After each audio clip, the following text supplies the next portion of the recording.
were shitting that whole time? And I was reporting the aesthetics of the city.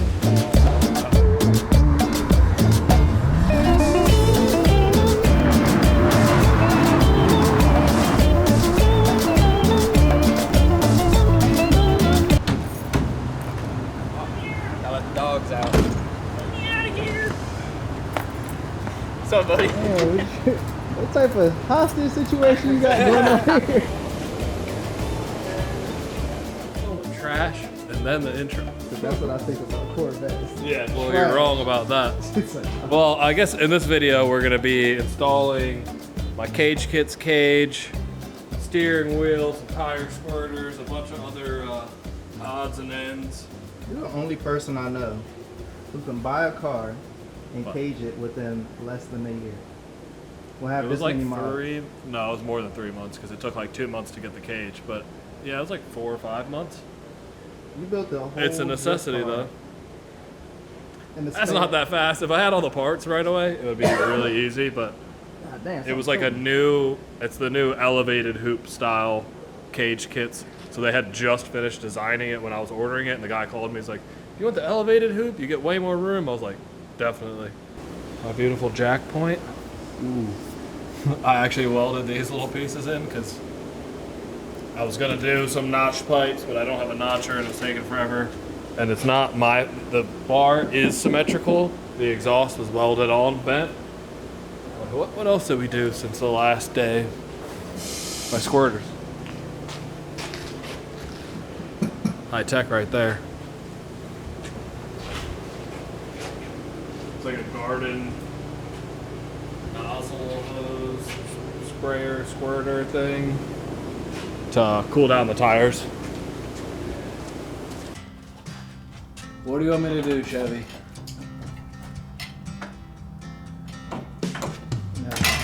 Whoa, Yeah. Swollen hands. trying to get in here. It's like, oh, just lower the subframe. Actually, not a bad idea.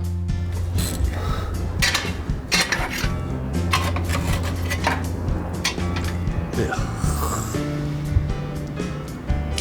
Ugh.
Dash is crazy. I'll put the key in so you can see the dash. Josh secretly out here riding around in a baby blue interior Corvette.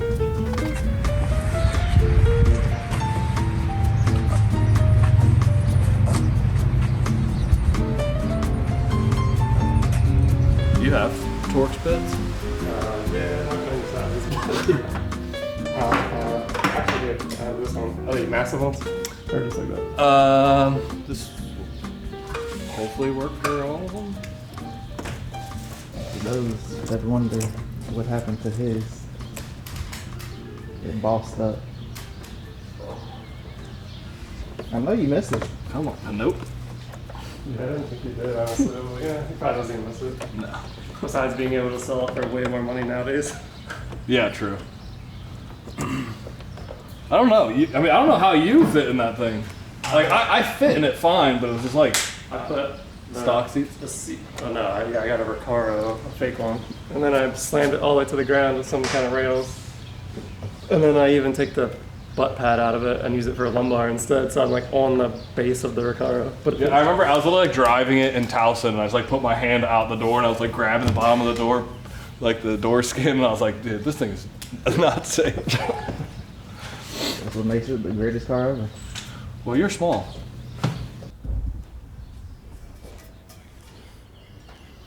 I don't know which one's the front and which one's the back. See, it's got all the circles. Show you where the pipes actually lay. This is the rear bars. This is the harness bar. And I think that's going to be door bar. No, that's door bar. So this is the back.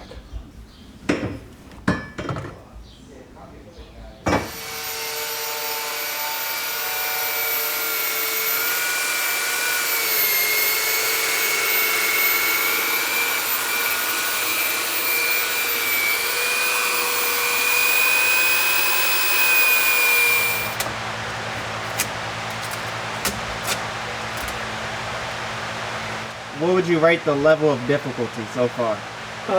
it's pretty easy, honestly. It's just Greg doing all the gross prep work makes my life easier, so I'm happy. Otherwise, I'd be covered in shit like he is. Hitting my legs and I guess give me this making one. me ache. Beautiful.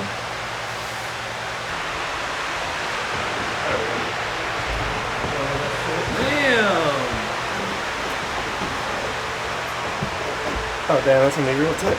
Let's see. Dude, this is legit. Looks so good. Look at that. I can't imagine doing that yourself. It takes a while. I know. How much did this whole thing cost to build? Like 40 grand? 55. With electric. Installation was like 2,500 and I did it myself and it's half-assed and it sucks, but it helps a lot though. You getting ideas? If I had fucking land to build one on, yeah. I would love to have a shop, but I don't know. It all seems to fit really well. Almost too well, as you keep saying. Yeah. The worst thing is probably all the seam sealer on the car because everything's glued. But yeah, it's pretty much close to being ready to be welded. The rest of it's gonna go in a second. I didn't weld that part. Alright. Well, I guess we'll check back in after this. Yeah, so Josh is gonna weld it up over the next couple of days, and then we'll come back, pick her up, hit up Josh if you want your cage kits cage welded. Oh god, no, don't hit me up. Don't hit him up, but Well, definitely maybe- hit him up maybe. on Instagram. If it's a cage kit. If it's a cage kits, yes.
Shoot.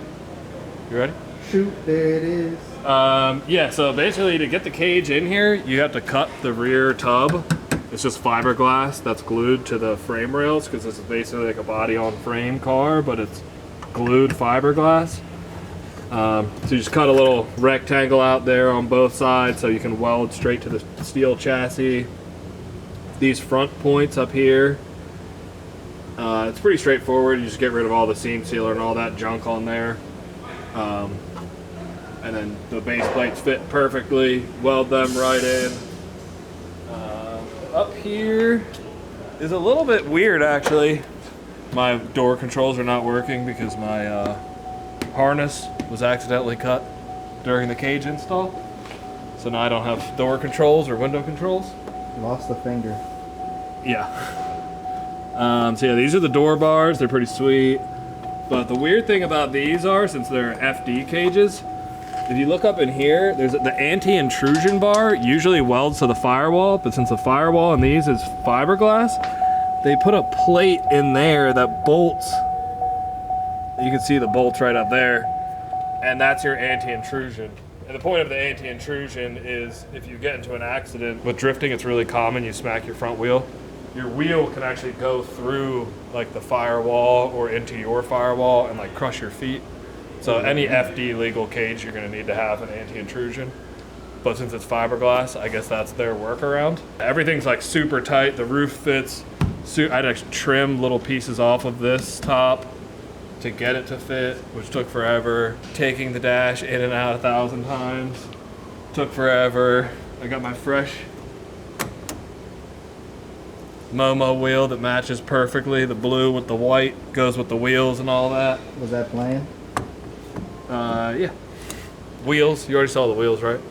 Well, we'll reintroduce them now that they're all brake dusted up from the handbrake pads. They wear so fast, but you have to break them in before you announce 57 DR, they're sweet. 18 by 9.5 plus 15, 12, I don't know, something like that. But yeah, she's working perfectly fine.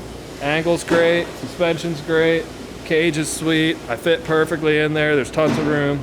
Now it's just loosening up some, or finishing some odds and ends because we're going to the Pocono Raceway for Clean Culture, Jimmy Oaks, Fitment Industries, Ricer Miata collab. There's like 4 people. I don't know anything about it, but they're gonna have drifting and we'll be there drifting. So tomorrow, after this video comes out, we'll be in Poconos the next day if you want to come out and hang out with us.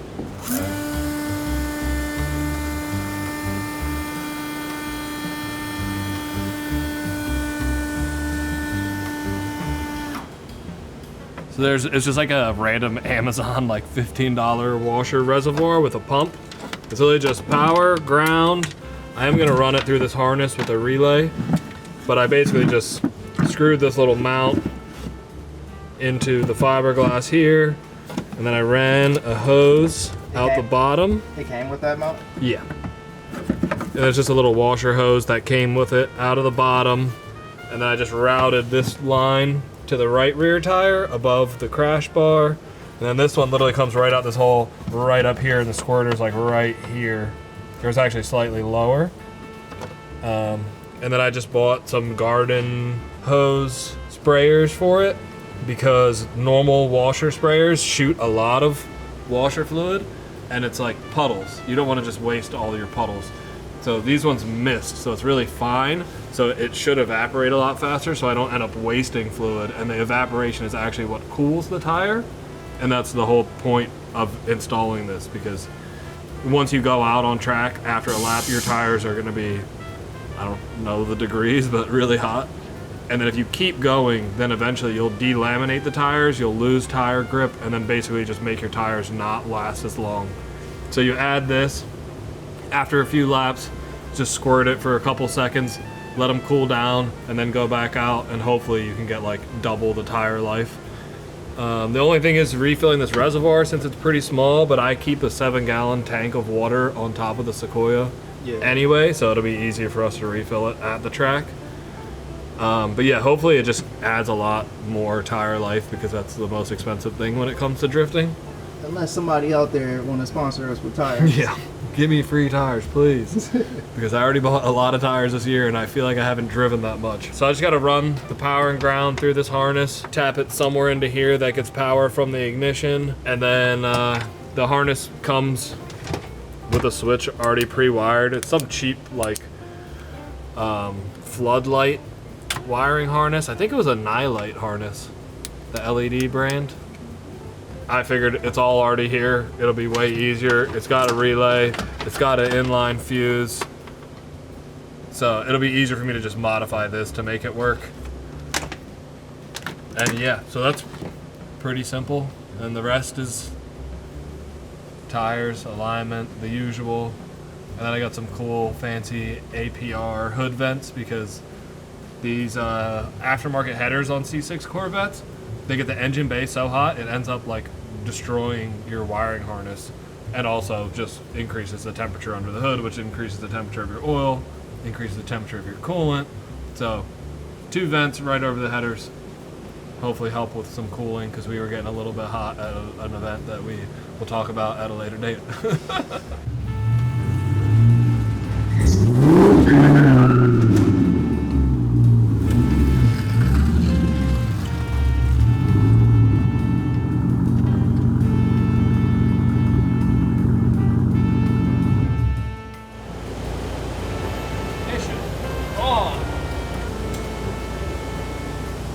Squirters, hopefully on.